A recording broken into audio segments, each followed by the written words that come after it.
Zini, kāpēc mums trauku mašīnas, šitai trauku mašīna, nepatīk braukt remontēt uz vietas, ja pie klientiem mājās? Tāpēc, šī iemesla dēļ. Viņi tagad stāv uz galvas, mums šitā ir viņai apakš, tā ir grīda. Un ja mums tas būs jāizdara pie jums mājās, un vēl tas viss notiks ar šitik daudz ūdeni pa grīdu, tad iedomājies, kas var notikt ar grīdu, ja nu kaut kāds laminācija virtuvē, vai tur, kur stāv trauku mašīna.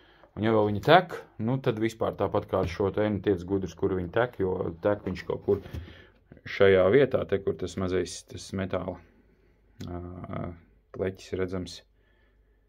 Un viņš var tecēt faktiski no jebkuras vietas, te riņķi apkārt kaut kur. Kur tas parādās, nav nejausmas pagaidām.